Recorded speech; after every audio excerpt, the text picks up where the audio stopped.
আসসালামু আলাইকুম সুপ্রিয় দর্শক, সবার কি অবস্থা? হাজির হয়ে গেলাম দীপ্ত টিভি নিবেদিত দেনা পাওনা নাটকের 243তম পর্বে কী সব ঘটতে চলেছে তার অগ্রিম আপডেট নিয়ে। এই পর্বটি কেউ মিস করবেন না, কারণ এই পর্বে আপনারা দেখতে পারবেন ইরফানের মাকে দেখা যাবে সে এবার খুশিতে পারিকে সারপ্রাইজ দিতে চাইবে। পারি বাসায় আসা মাত্রই সবাই মিলে পারিকে কংগ্রাচুলেট করবে, কিন্তু পারিকে দেখা যাবে তার মন অনেক খারাপ থাকবে। তখন ইরফানের মা পারিকে তার যোগ্য সম্মান দিয়ে মিষ্টিমুখ করাতে গেলে তখন পারি কান্না করতে করতে বলে উঠবে, মা আমি পারলাম না বাবাকে বাড়িতে ফিরিয়ে আনতে। তখন ইরফানের মাকে দেখা যাবে সে রাগে মিষ্টির বাটিটি হাত থেকে ফেলে দিবে। ইরফান পারিকে বলবে, কি বলছো পারি? তুমি তাহলে ফোনে আমার সাথে কি বললে? তুমি আমার সাথে মজা করেছো? আমার সাথে যা করার করো পারি, কিন্তু তুমি আমার ফ্যামিলির প্রত্যেকটা মানুষের ইমোশন নিয়ে খেললে।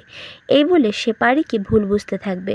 তখন পারিকে দেখা যাবে সে সত্যজিৎ ঠাকুর যে তাদেরকে শুধুমাত্র ব্যবহার করেছে এবং তাদের সাথে বেইমানি করেছে এটা সবার সামনে শেয়ার করবে।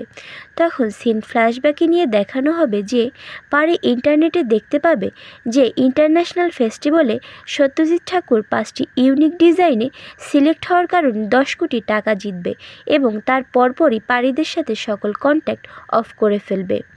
আর অন্যদিকে আপনারা দেখতে পারবেন পারির বাবাকে দেখা যাবে সে পারিকে সান্ত্বনা দিয়ে মন খারাপ করে ইরফানদের বাড়ি থেকে চলে যেতে শুরু করবে। ঠিক তখনই ইরফানের মা পারির বাবাকে বলবে, দাঁড়ান, আপনি একা কোথায় যাচ্ছেন? আপনার মেয়েকেও আপনার সাথে করে নিয়ে যান।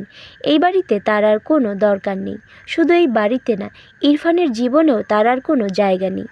তখন পারিকে দেখা যাবে সে কান্নায় ভেঙে পড়বে এবং তার শাশুড়িকে দেয়া কথা অনুযায়ী সে এই বাড়ি থেকে চলে যাবে।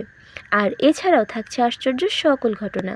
সুতরাং সবাইকে দেনা পাওনা নাটকের আগামী পর্ব দেখার আমন্ত্রণ রইল। ধন্যবাদ।